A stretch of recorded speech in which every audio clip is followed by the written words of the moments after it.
16 और 17 जुलाई को भोपाल के रविंद्र भवन में ग्रीन हब सेंट्रल इंडिया द्वारा पहला फिल्म फेस्टिवल का आयोजन किया गया।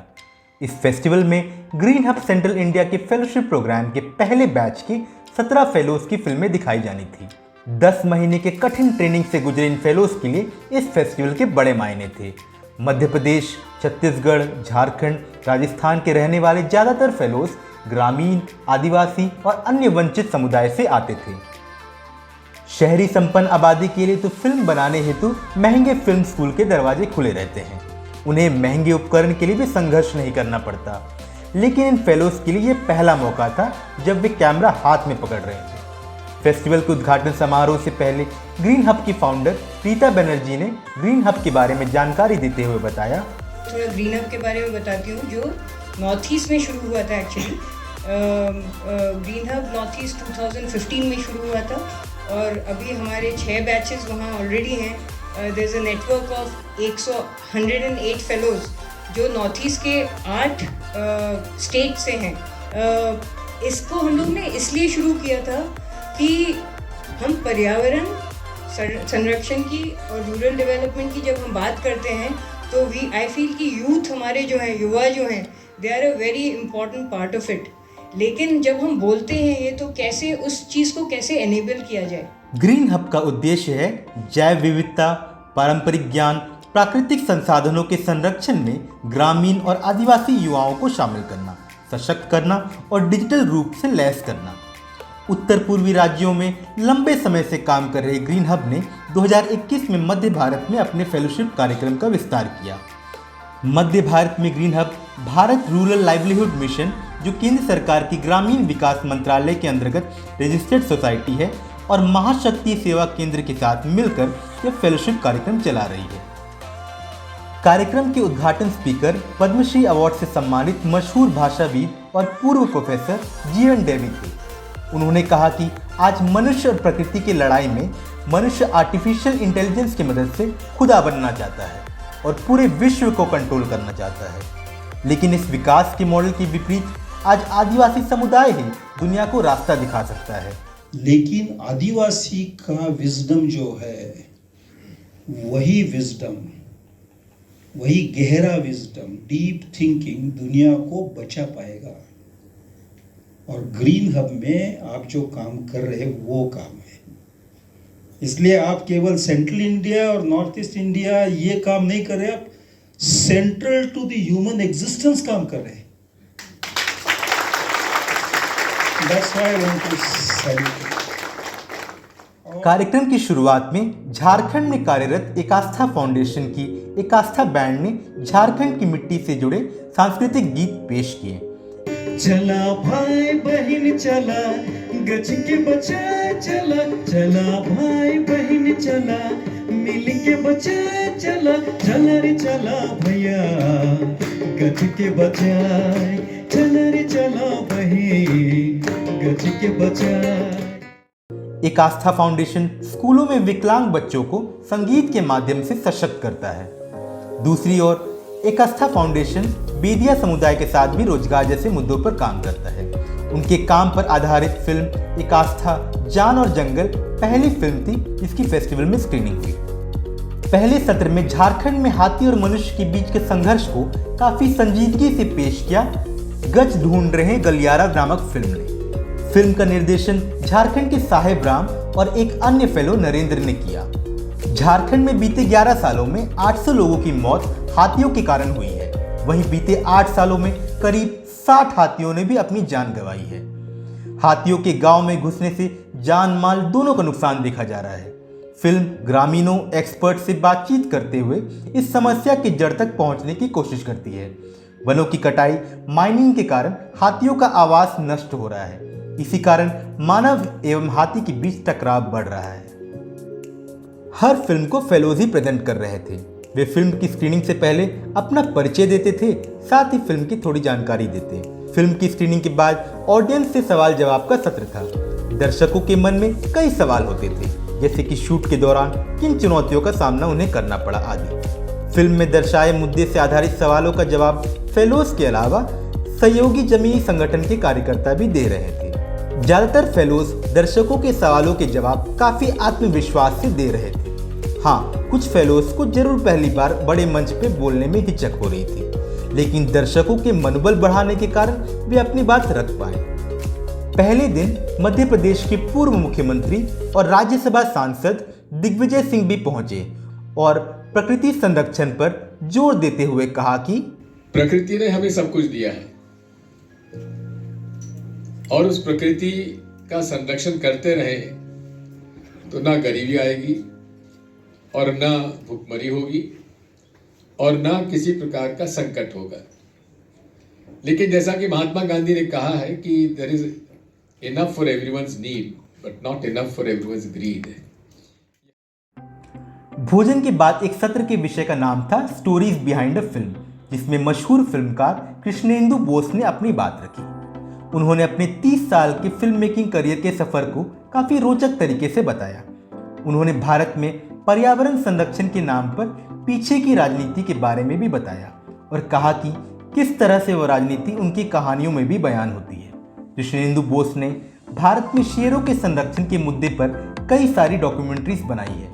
उनका मानना है कि शेरों के संरक्षण से ही भारत में वनों का संरक्षण भी हो सकता है। उन्होंने अपनी फिल्मों के छोटे छोटे क्लिप्स को भी दिखाया।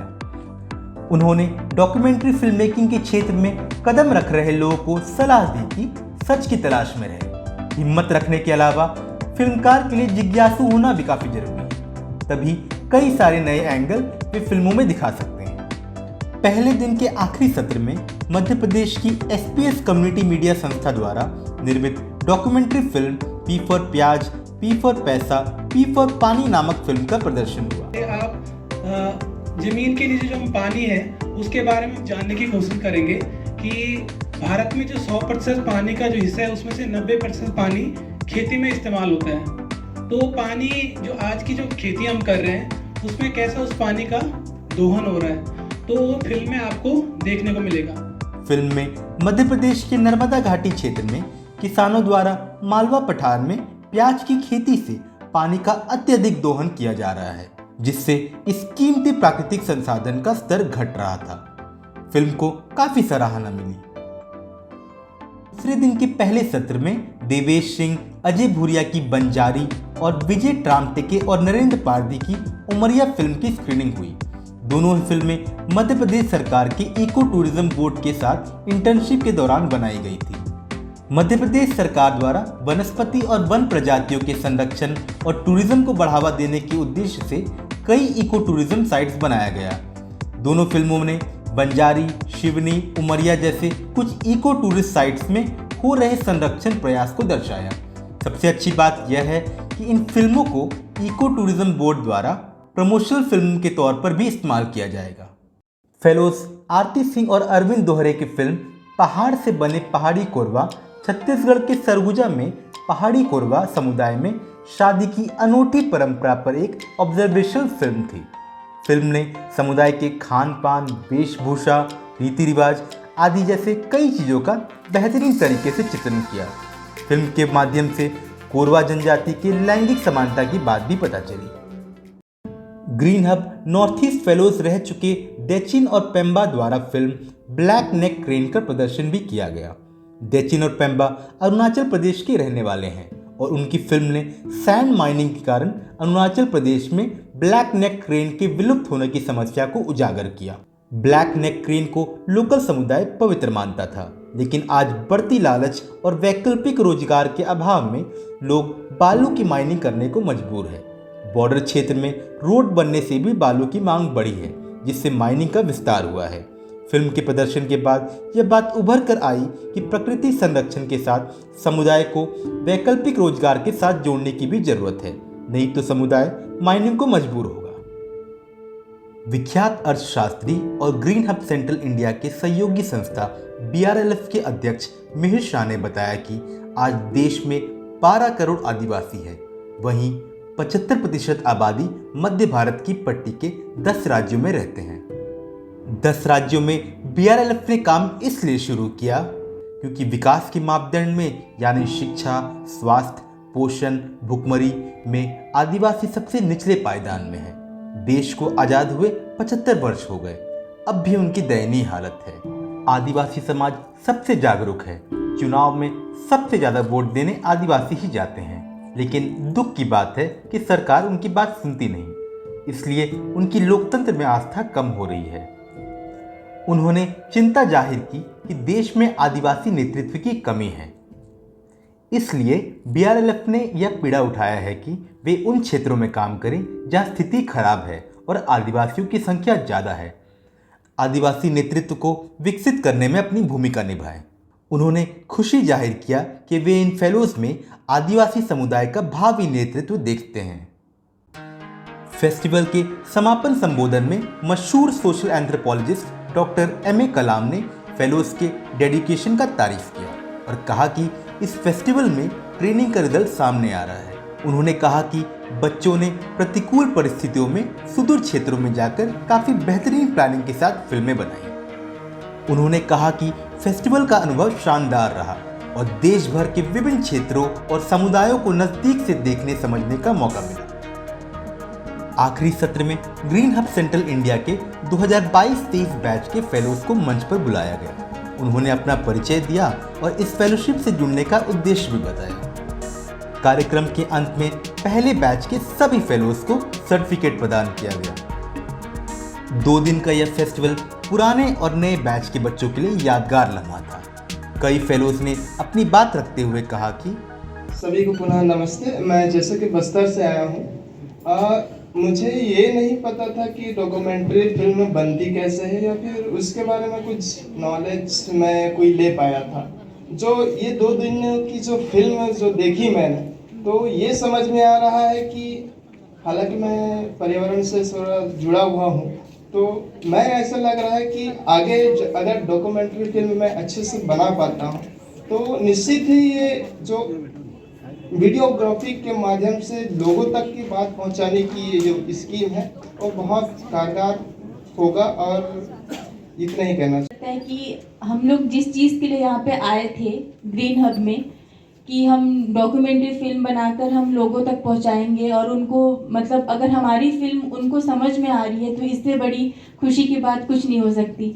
और हम अभी इतने लोगों के सामने अपनी फिल्म प्रेजेंट कर रहे हैं और ये उनमें से सभी कोई को पसंद भी आ रही है और समझ में भी आ रही है, तो ऐसा लगता है कि हमारा भी जो हम सोच के यहाँ पे आए थे वो पूरा हो गया और आगे भी हम ऐसी फिल्म बनाएंगे और लोगों को ऐसे ही समझाएंगे ताकि वो जागरूक हो पाए सभी चीज़। सर जितना मैंने एक्सपीरियंस किया इस 1 साल में, तो मुझे ये लगता है कि अब ये यहाँ से ख़त्म नहीं हो रहा है, अब हम लोगों का काम शुरू हो रहा है कि आगे ऐसी बहुत सारी चीज़ें हैं जो अब हमको करनी है। तो मैं इस 2 दिन के प्रोग्राम में हमने बहुत लोगों से मिला और बहुत लोग यहाँ पे मतलब सबकी अलग अलग सोच भी होती है और सबकी अलग अलग सोच ही होती है।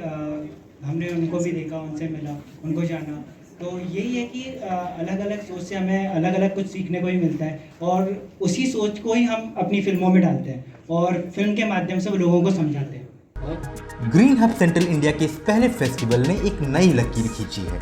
आज भारत का 65% युवा 35 से कम आयु वर्ग का है। देश के सबसे गरीब इलाकों से आए इन युवाओं की फिल्मों ने साबित किया है कि ग्रामीण आदिवासी बच्चों में प्रतिभा की कोई कमी नहीं है। अच्छे अवसर से वे भी नई मुकाम पा सकते हैं। ग्रीन हब की ट्रेनिंग का ही नतीजा है कि आज बच्चों में सिर्फ तकनीकी दक्षता ही नहीं, जल जंगल जमीन को बचाने की व्यापक सोच भी विकसित हुई है। उम्मीद है आने वाले वक्त में यह युवा समाज की दशा को समझने और दिशा देने में कुशल नेतृत्व प्रदान कर पाएंगे। इस सफल कार्यक्रम के लिए ग्रीन हब टीम को बहुत बहुत बधाई। जय जवाहर। जा रहे हैं जाते जाते तुम बस इतना कह जाना, जिंदगी के इस सफर में तुम मेरे दिल में रह जाना, मेरे दिल में रह जाना। Thank you so much everyone. This was all about the Green Hub Festival 2022 Central India. जोरदार तालियां दीजिए फestival के